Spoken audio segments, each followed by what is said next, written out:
Hello students, तो बेटा आज हम डिस्कस करेंगे excretion.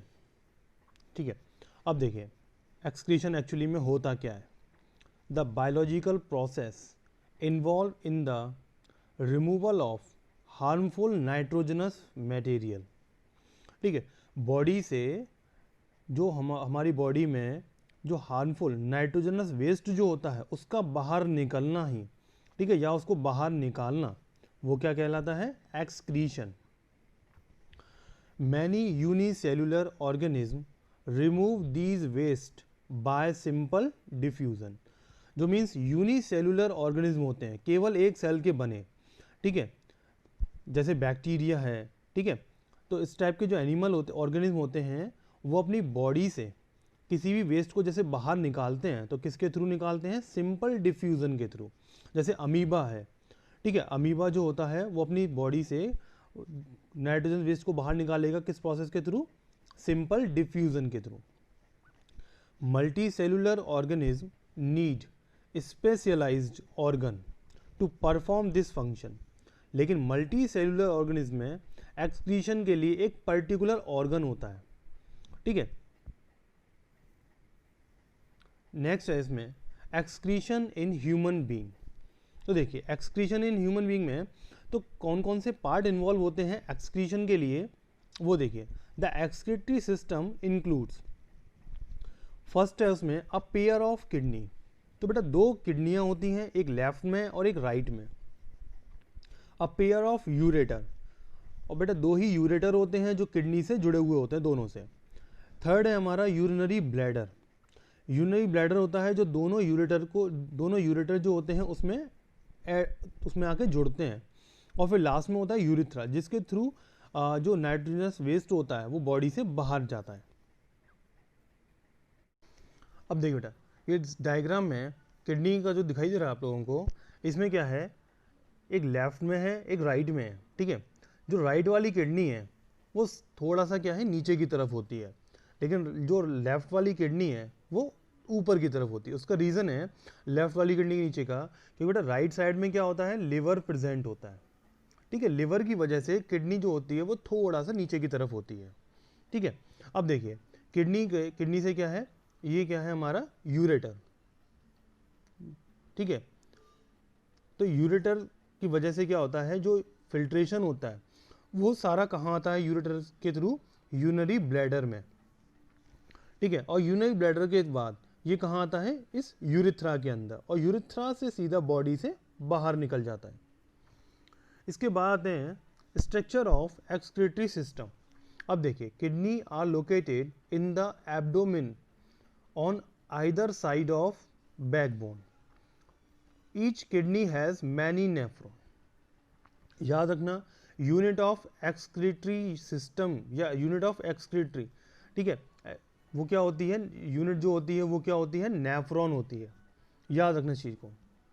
Urine which is produced in the kidney passes through the ureter into the urinary bladder।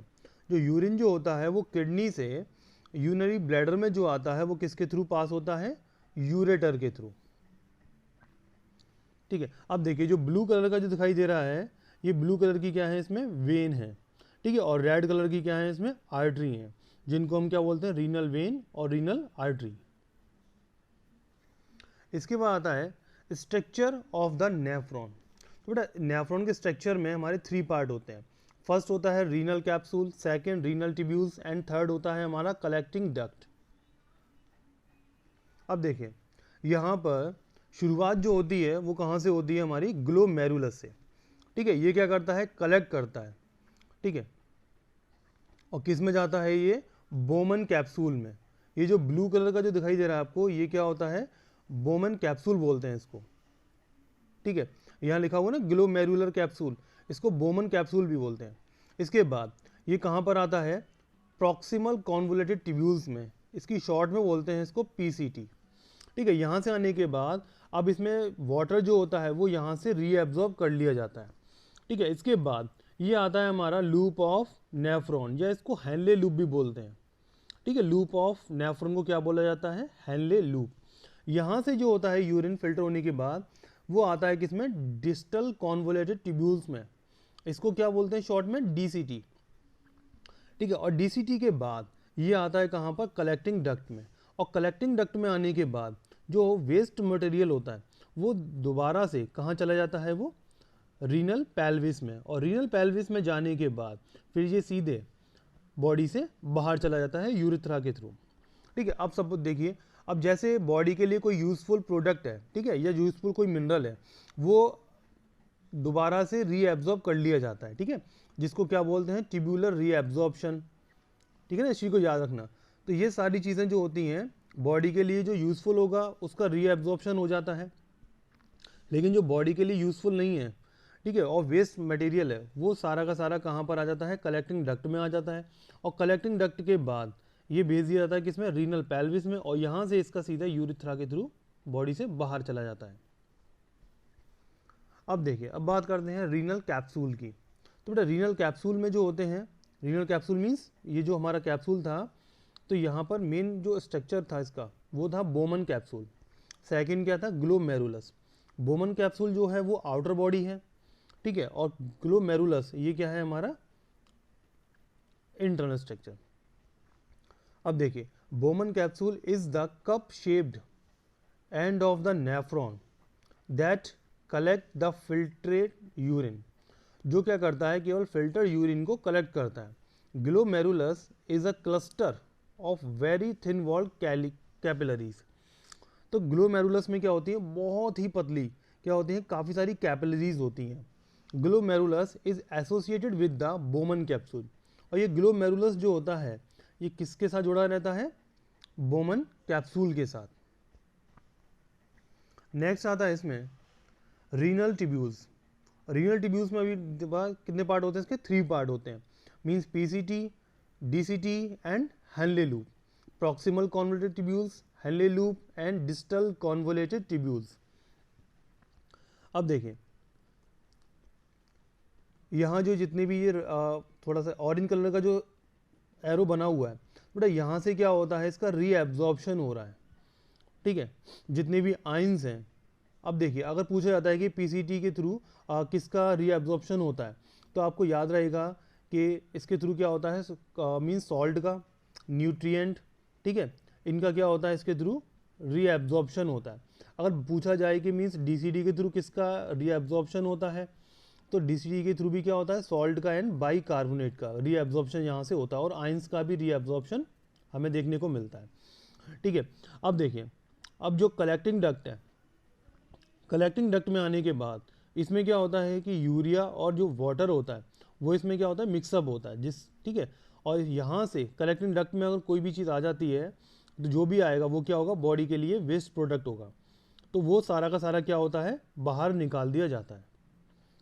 ठीक है, अब इसमें फिल्ट्रेट क्या होता है, देखिए वाटर होता है, सॉल्ट होता है, ठीक है, और इसमें other bicarbonate, ions, urea, lactose, amino acid, और जो हम दवाइयाँ लेते हैं वो सारी चीज़ें क्या होती हैं, फिल्टर होती हैं। ठीक है, वो सारी चीज़ें फिल्टर कहाँ होती हैं, इस बोमन कैप्सूल के थ्रू। तो ये हमारा पूरा स्ट्रक्चर था नेफ्रॉन का। तो क्या क्या चीज़ें फिल्टर करता है, क्या चीज़ें फिल्टर नहीं करता। तो इस तरीके से क्या होता है, इसमें 2 टाइप्स का होता है, एक एक्टिव ट्रांसपोर्ट होता है और एक पैसिव। ठीक है, तो रीएब्जॉर्प्शन भी समझ में आ गया होगा किस तरीके से होता है रीएब्जॉर्प्शन।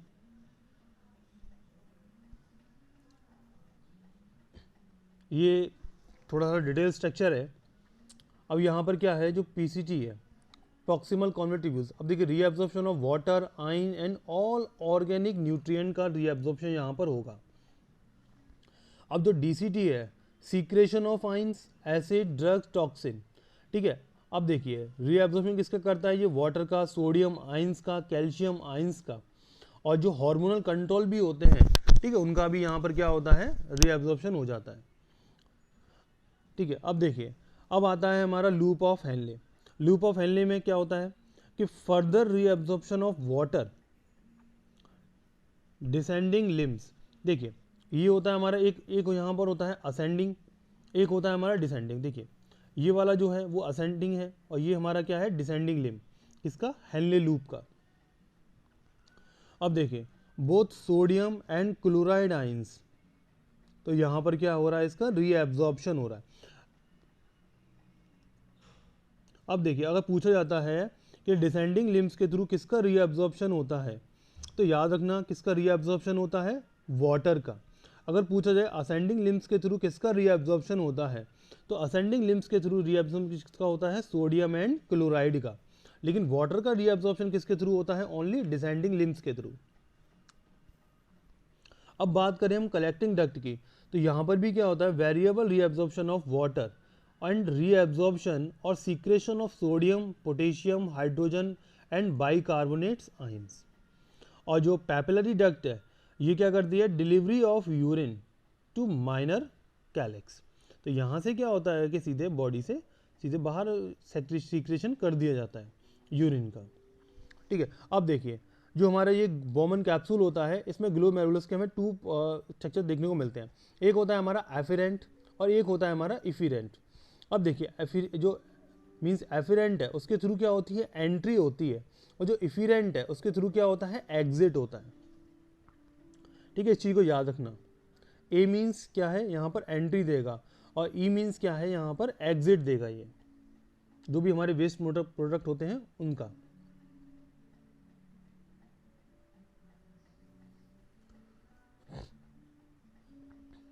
अब देखिए, अब आता है हमारा steps in urine formation. Urine का फॉर्मेशन किस तरीके से होता है। अब देखिए यहाँ पर आता है filtration is accomplished by the movement of fluid from the blood into the Bowman capsule. ठीक है, नेक्स्ट है इसमें रीएब्जॉर्प्शन, क्योंकि देखिए सबसे पहले क्या होगा, फिल्ट्रेशन होगा ब्लड का, उसके बाद फिर रीएब्जॉर्प्शन, फिर सीक्रेशन। उसके सीक्रेशन जब होगा था, ठीक है, तो वहाँ पर हमारा यूरिन बन जाता है। अब सेकंड पॉइंट क्या है इसमें, reabsorption. Reabsorption involve the selective transfer of essential solute and water back into the blood. Third point है इसमें सीक्रेशन।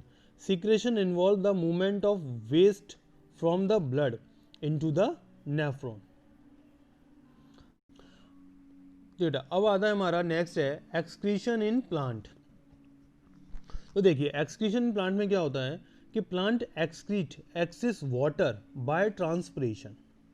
तो प्लांट में जो भी एक्सक्रीशन होता है वो किसके थ्रू होता है, ट्रांसपिरेशन के थ्रू।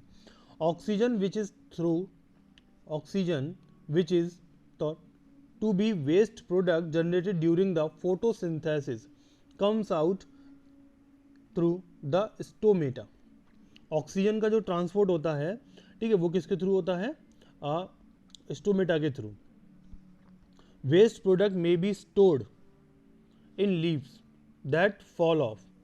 जो वेस्ट प्रोडक्ट जो होता है वो स्टोर कहाँ पर होता है, लीफ में होता है, और लीफ के थ्रू ये क्या होता है, लीफ की सरफेस पर आ जाता है और लीफ से गिरने लगता है। ठीक है, many plant waste product are stored in vacuoles. कुछ प्लांट में क्या मीन्स ज़्यादातर प्लांट में क्या होता है, जो वेस्ट प्रोडक्ट होता है वो वैक्यूल में स्टोर्ड होता है। They excrete some waste product into the soil around them. तो वो क्या करते हैं, जो वेस्ट प्रोडक्ट होता है वो सॉइल में ट्रांसफर कर देते हैं अपने चारों तरफ। Some waste product are stored in as resin gum in old xylem. जो पुराना जाइलम होता है उसमें क्या होता है, रेजिन और गम के फॉर्म में क्या होता है, स्टोर्ड होता है। और ये प्लांट की जो आउटर बॉडी होती है, स्टेम जो होता है, वहाँ से ये सीक्रेट होना स्टार्ट हो जाता है। नेक्स्ट है most of the waste product are stored within the dead tissue which are removed periodically. अब देखिए ये दिखाई दे रहा होगा, ये प्लांट की आउटर बॉडी स्टेम है, ठीक है, और ये क्या है हमारा वेस्ट प्रोडक्ट जो प्लांट से एक्सक्रीट हो रहा है, इसको हम क्या बोलते हैं, गम बोलते हैं। अब देखिए ये भी दिखाई दे रहा है, ये लीफ से, ठीक है, ये लीफ है हमारी, और ये क्या है इसकी ब्रांच। तो यहाँ से क्या हो रहा है, ये रिलीज हो रहा है। तो इस तरीके से क्या होता है, प्लांट में आउटर बॉडी जो होती है उससे क्या होता है, वेस्ट प्रोडक्ट रिलीज होता है, जिसको क्या बोलते हैं, एक्सक्रीशन इन प्लांट।